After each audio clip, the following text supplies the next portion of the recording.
बिस्मिल्लाहिर्रहमानिर्रहीम। अस्सलाम वालेकुम स्टूडेंट्स, मैं हूं हसान फरीद, आपका फिजिक्स टीचर। स्टूडेंट्स, आज का हमारा आर्टिकल है इलेक्ट्रिकल प्रॉपर्टीज ऑफ सॉलिड्स। आइए डिस्कस करते हैं कि इलेक्ट्रिकल प्रॉपर्टीज ऑफ सॉलिड्स क्या हैं। स्टूडेंट्स, आपको मालूम है कि जब भी मेरे पास एक कॉपर की वायर हो और उसके साथ में एक बैटरी अटैच करूं तो बैटरी उसमें से अच्छा खासा करंट जो है वो फ्लो करवाना शुरू कर देती है। लेकिन students, on the other side, अगर यहां पर कॉपर की वायर की बजाय एक वुड हो, लकड़ी हो, तो आप देखते हैं कि उस लकड़ी में से कोई करंट फ्लो नहीं करता। तो हमारे इर्द गिर्द कुछ चीजें ऐसी हैं जिनमें से बहुत करंट पास करता है, कुछ चीजें ऐसी हैं जिनमें से बहुत कम करंट पास करता है, और कुछ चीजें ऐसी हैं जिनमें करंट पास ही नहीं करता। तो मुझे अब क्या करना पड़ेगा, ये जितना भी सॉलिड है इसको डिवाइड करना पड़ेगा, इनकी कैटेगरीज बनानी पड़ेंगी on the basis of their electrical conductivity, कि उनकी कंडक्शन के हिसाब से उनकी कैटेगरीज बनानी पड़ेंगी मुझे। तो वो कैटेगरीज क्या हैं? जब मैंने देखा तो मुझे पता चला हम इनको तीन तरह से डिवाइड कर सकते हैं। नंबर वन, एक कैटेगरी हम बना सकते हैं कंडक्टर्स की। कंडक्टर्स में क्या खास बात है? कंडक्टर्स वो होंगे जो बहुत ज्यादा करंट पास करते हैं for the given amount of voltage, और जब वो बहुत ज्यादा करंट पास करते हैं तो मैं क्या कहूंगा, उनमें कंडक्शन बहुत ज्यादा है, या दूसरे अल्फाज में उनकी कंडक्टिविटी हाई है। तो याद रखिएगा, कंडक्टर्स क्या है? कंडक्टर्स वो हैं जिनकी बहुत हाई कंडक्टिविटीज होती है, ठीक है ना? ये ज्यादा करंट प्रोड्यूस कर सकते हैं। अब क्वेश्चन ये है कि इनकी कंडक्टिविटी कितनी होगी। तो इनकी कंडक्टिविटी की जो रेंज है वो सुन लीजिए। रेंज ऑफ कंडक्टिविटी होती है of the order of 10 raise to the power 7। इतनी ज्यादा कंडक्टिविटी होती है इनकी। और याद रखिएगा, साथ इसका यूनिट आएगा ओहम मीटर के ऊपर -1 पावर होगी, यानी कि ऐसे बोलेंगे यूं कि 10 रेज टू पावर 7 पर ओहम पर मीटर। कंडक्टिविटी का ये यूनिट कहां से आया और कंडक्टिविटी असल में है क्या? ये आर्टिकल मैंने चैप्टर नंबर 13 में, जहां स्पेसिफिक रेजिस्टेंस और रेजिस्टिविटी को डिस्कस किया था, वहां ये बताया था। तो अगर आप इसको डिटेल में जानना चाहते हैं, ये आप लेक्चर जरूर देखें। लेकिन अभी के लिए आप लोगों को सिर्फ इतना पता होना चाहिए कि जब मैं बोलता हूं ना किसी चीज की कंडक्टिविटी बहुत ज्यादा है, इसका मतलब उसमें से गिवन वोल्टेज पर बहुत ज्यादा करंट पास करता है। स्टूडेंट्स, अगली बात यह है, अगर मैं कंडक्टिविटी बता सकता हूं तो मैं रेजिस्टिविटी भी बता सकता हूं। आप लोग जानते हैं रेजिस्टिविटी कंडक्टिविटी का क्या है?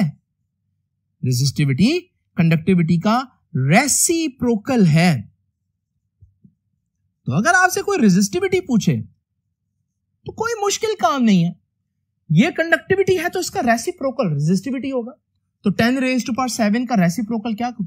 10 रेज टू पावर -7, और यूनिट भी इनवर्स हो जाएगा। तो पर ओहम की जगह ओहम आ जाएगा, और जो पर मीटर है उसकी जगह मीटर आ जाएगा। ये है रेजिस्टिविटी का यूनिट।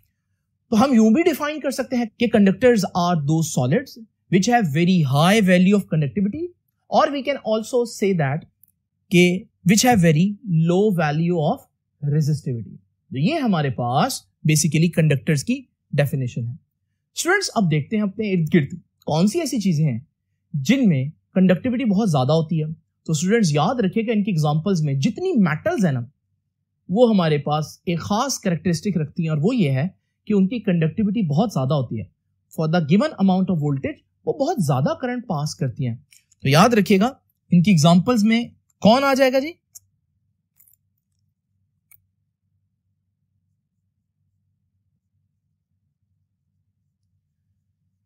तो एग्जांपल्स में मेटल्स आ जाती हैं, और मेटल्स में जिसमें मैं बेस्ट बता देता हूं, कॉपर, सिल्वर, गोल्ड। ये तीन मेटल्स जो है ना, ये बेस्ट कंडक्टर, टॉप 3 कंडक्टर्स में आती हैं। यही वजह है स्टूडेंट्स, आप जितनी भी वायरिंग करते हैं अपने इर्द गिर्द देखते हैं, उसमें कौन सी वायर यूज होती है? कॉपर की वायर यूज होती है। अगर आप पंखे को खोलें तो उसके अंदर जो मोटर के ऊपर वाइंडिंग है वो कॉपर की वायर होती है। तो कहीं पर भी आप देखेंगे घर में आपको कॉपर की वायर नजर आएगी। इसी तरह से स्टूडेंट्स, ये हमारे पास जो गोल्ड है, अक्सर कंडक्टिविटी को इंक्रीज करने के लिए हम प्रोसेसर वगैरह, मदरबोर्ड्स वगैरह में जो कनेक्शन लगाते हैं वो बेसिकली गोल्ड के होते हैं और सिल्वर के भी हो सकते हैं।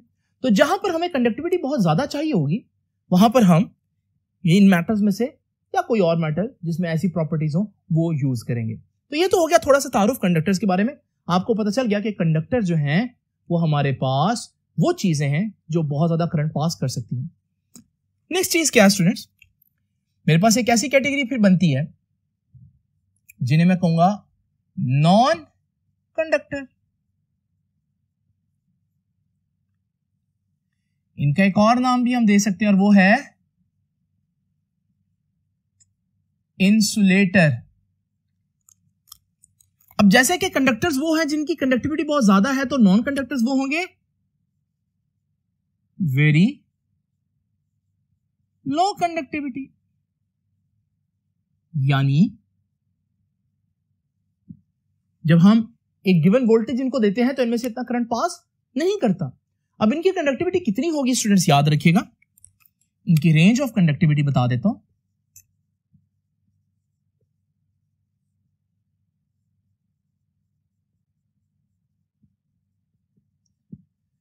इनकी रेंज ऑफ कंडक्टिविटी है 10 raised to power -20 to 10 raised to power -10 पर ओम पर मीटर। देखिए कहां 10 की पावर +7 और कहां 10 की पावर -20 और 10 की पावर -10, इसके दरमियान में इनकी कंडक्टिविटी थी। तो पता चला कि इनकी कंडक्टिविटी बहुत कम होती है, इनमें से करंट इतना पास नहीं करता। और अगर मैं रेंज ऑफ कंडक्टिविटी बता सकता हूं तो डेफिनेटली मैं रेंज ऑफ रेजिस्टिविटी भी बता सकता हूं, क्योंकि resistivity is just the reciprocal of conductivity. तो अगर रेजिस्टिविटी कंडक्टिविटी ये है तो रेजिस्टिविटी कितनी होगी 10 raised to power 10। देखो -10 को +10 कर दिया, पावर पॉजिटिव कर दिया, और ये -20 को पावर +20 कर दिया, और यूनिट में जो -1 आ रहा था वो भी हटा दे, उसको भी +1 कर दिया। तो ये है रेंज ऑफ रेजिस्टिविटी। तो इसका मतलब what are non conductors? So how can you define non-conductors or insulators? Insulators are those solids which has very low conductivity or very high resistivity. अब स्टूडेंट्स अपने इर्द गिर्द अगर हम देखें तो कहां पर हमें नॉन कंडक्टर्स नजर आएंगे? स्टूडेंट, जिस तरह से कंडक्टर्स इंपॉर्टेंट है, करंट का फ्लो इंपॉर्टेंट है, बिल्कुल इसी तरह से करंट के फ्लो को रोकना भी बड़ा इंपॉर्टेंट है, वरना तो हर वक्त हर शख्स को करंट ही लगता रहे। तो शॉक से बचने के लिए हम इनको यूज करते हैं। तो याद रखिएगा, आपको अक्सर कहा जाता है कि लकड़ी में से करंट नहीं पास कर सकता। इसी तरह आपको यह कहा जाता है कि प्लास्टिक में से और रबर में से करंट नहीं पास कर सकता, इसलिए जब भी आप कपड़े इस्त्री करें तो रबर के जूते या प्लास्टिक के जूते जरूर पहने। तो इसका मतलब इनकी जो टिपिकल एग्जांपल्स है नॉन कंडक्टर्स की वो क्या है?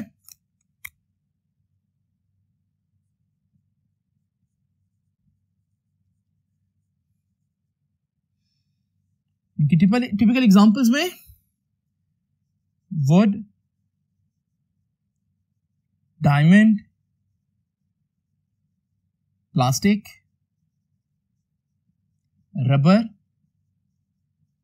एटसेट्रा। तो स्टूडेंट्स, प्लास्टिक की कई किस्में होती है, कोई कम भी हो सकता है, कोई ज्यादा भी हो सकता है, लेकिन ये टिपिकल एग्जांपल्स हैं जो आप लोगों को पता होनी चाहिए। नाउ स्टूडेंट्स, अब जरा देखते हैं, ये हमने दो एक्सट्रीम्स देखी। एक एक्सट्रीम में कंडक्टिविटी बहुत ज्यादा है, एक तरफ कंडक्टिविटी बहुत कम है। अब हम डिस्कस करेंगे कुछ ऐसे सॉलिड्स जिनकी कंडक्टिविटी ना तो इतनी ज्यादा होती है जितनी कंडक्टर्स की है, लेकिन ना ही इतनी कम भी होती है जितनी नॉन कंडक्टर्स की है, बल्कि दरमियान में होती है। उन्हें हम क्या नाम देंगे?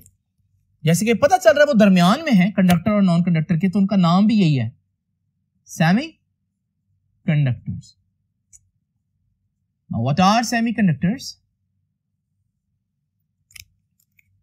They have medium conductivity, ना बहुत कम ना बहुत ज्यादा, और इनकी रेंज ऑफ कंडक्टिविटी कितनी है जी?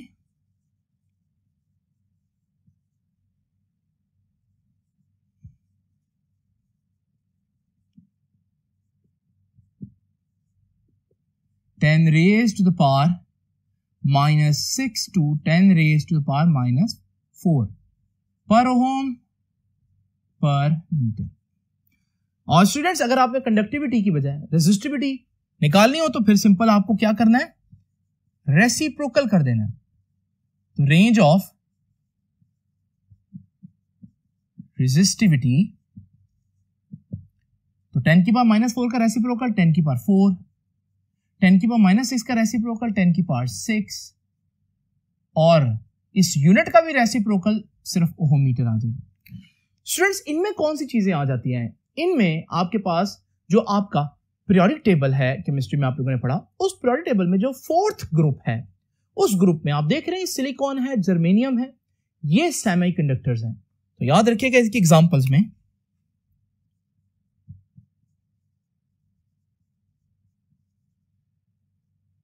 सिलिकॉन,